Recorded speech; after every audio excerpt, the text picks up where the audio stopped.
Welcome to Vision TV. I'm Hannah Pearson. I'm Merit Morgan. Thanks for joining us. This past week, North Greenville University celebrated their homecoming. Throughout the week, students from different clubs came together as a school and competed against each other in many ways. On Saturday, the alumni, along with current students and their families, were able to tailgate together and then cheered on our Crusader football team as they won against Shorter University. Vision TV's Ian Richings attended some of these events, a part of Homecoming Week. Let's see what he had to say about these activities.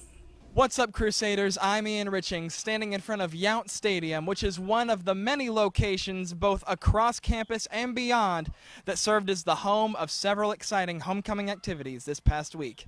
That's right, we're hot off the heels of Homecoming 2018 here at NGU, and it was certainly a week to remember. Homecoming Week is always an exciting time here at North Greenville, and this year was no exception. While there were a host of events happening both on campus and beyond, the real celebration took place this past weekend, starting with Friday's semi-formal homecoming dance. For one night, students were able to set their textbooks aside, put on their Sunday best, and have the time of their lives cutting loose and rocking out with their friends. As the music played on, the night became more and more memorable, but the memories didn't stop there, because the annual NGU homecoming football game took place the next day. Our Crusaders fought hard against the Shorter University Hawks and ended Homecoming Week with a bang, defeating the Hawks with an outstanding final score of 41-7. There's no doubt in anyone's mind that this Homecoming Week was definitely one to remember. As you can see, Homecoming Week 2018 was an absolute blast, and with all the events that were going on, I'm sure every single student is very grateful that we had the entire weekend to recuperate and relax. You gotta be alive for those 8 a.m.s, am I right? Once again, I'm Ian Richings, reporting for Vision TV. 6 people were injured after a shooting at an upstate restaurant Friday night. According to the Spartanburg Police Department, the shooting happened at a cookout restaurant around 11:30 p.m. 3 of the 6 victims were transported by emergency medical services to Spartanburg Regional Healthcare System. The victims range from 16 to 24 years of age, and all are expected to make a full recovery. A majority of the victims were innocent bystanders. No suspects have been identified, but the Spartanburg Police Department said it does not believe this is a random act of violence, and there is no threat to the public. Wow, hopefully everyone will recover soon. Me too. I really hope they find the suspect of this horrific crime. Now let's throw it over to Spencer Sissel for this week's sports recap. Hey Crusaders, I'm Spencer Sissel here with this week's sports recap.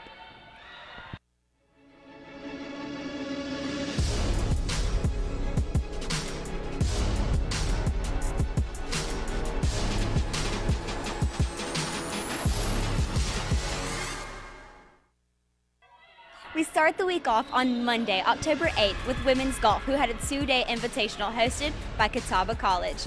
Out of 18 teams, our Crusaders placed 15th. On Tuesday, October 9th, women's tennis had a match against Newberry College, but sadly came out with a loss and a final score of 6-1. Also on the same day, women's tennis had another match against Spartanburg Methodist College and came out on top with the final score of 7-0. Also on Tuesday, women's soccer had a match against Belmont Abbey College and came out on top with a final score of 1-0. On Wednesday, October 10th, men's soccer played a match against Belmont Abbey College in a fight of the Crusaders, but sadly, our Crusaders lost with a final score of 3-1. Once again, I'm Spencer Sissel. Be sure to keep up with NGU Vision Media on Facebook and Instagram. Have a great day, Crusaders. With the aftermath of Hurricane Michael in full force, there are many relief teams that are in search for survivors. Several law enforcement have taken volunteers to Florida to help with what officials called a monstrous storm. Throughout this time of relief, many places have been brought together by this tragedy. What a tragic scene it is down there on the coast. Yeah, for sure. Our prayers are definitely with them. Now for the latest weather, let's send it over to David.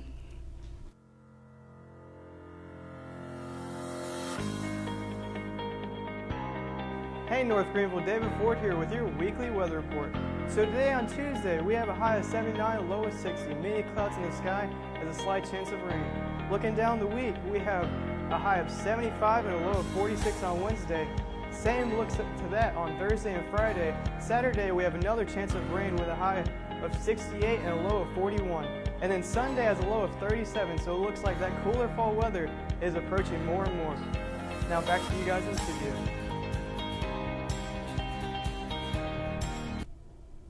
American pastor Andrew Brunson has been released after being detained in Turkey for 2 years. Brunson had been charged with helping to plot a coup against the president of Turkey.